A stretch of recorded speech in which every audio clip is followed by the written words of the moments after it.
A theme has been noticeable in chapter 19, which continues here in chapter 20 and finds its ultimate focus on the impending crucifixion. Jesus has been all the while in his ministry trying to reshape his disciples' mindset or worldview. Because Jesus is here, they now live in a unique time. The kingdom of heaven has begun to arrive.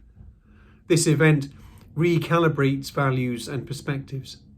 Things thought most worthy now are being or will be replaced by the things of the kingdom. The last will be first. The sons of the kingdom will be thrown out. Even God himself has to be re-encountered through Jesus' teaching. The Son reveals the Father. Where there was a common idea of how God operated, how he punished evil and rewarded good, Jesus shows this to be, if not outright mistaken, then certainly inadequate.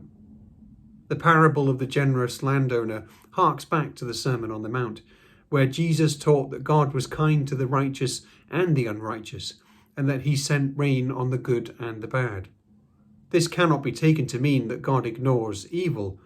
Indeed, in 12:36, Jesus also warned that every careless word spoken will be accounted for, not to mention numerous other threats regarding hellfire.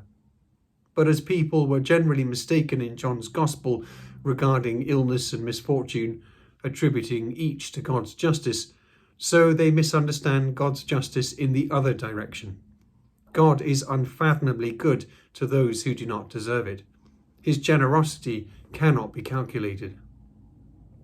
At the end of the parable, with its surprising twist, we have that theme of final reversal, where in the end something quite unexpected takes place. All assumptions are out the window. None of this means God is unpredictable or capricious. You can always count on him to be just and gracious. But what is thrown into doubt is our own position in the world, this one and the one to come. The disciples must learn the kingdom values from Jesus. Only he can decode them. Jesus begins the journey to Jerusalem.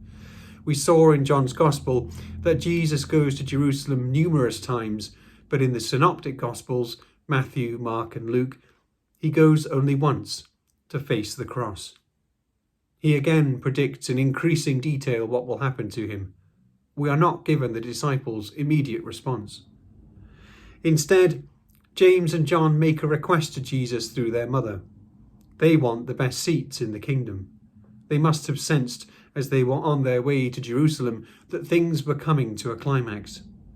One can only wonder what Jesus must have felt as he listened to this request. He has just explained to them how he will be mocked, flogged and crucified. But these disciples' minds are not on this prediction, but only their own impending status in the kingdom. Jesus' mind is on the cross, theirs is on their own glory. As one commentator wrote, the loneliness of the Passion narrative is already felt here. The cup which Jesus refers to is the cup of wine of God's wrath from Jeremiah 25:15. The seats which the brothers request have already been filled by the criminals who will be stretched out on either side of Jesus. Despite the disciples' failure here, which will not be their last, it is a great opportunity to shape their mindset once more, especially as the hour draws near. Again, the recalibration of values. The world's leaders rule it over each other. In the previous chapter, Jesus had assured them that they would rule over Israel on 12 thrones.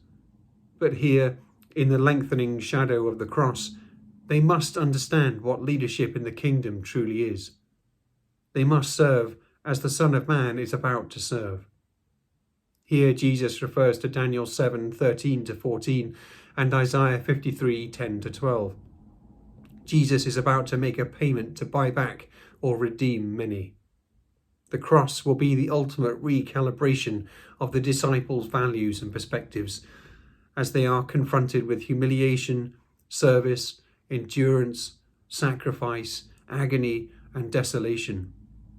Whatever they thought about and hoped for regarding victory, leadership, glory, mercy, and justice will ever after only be seen through the lens of the cross.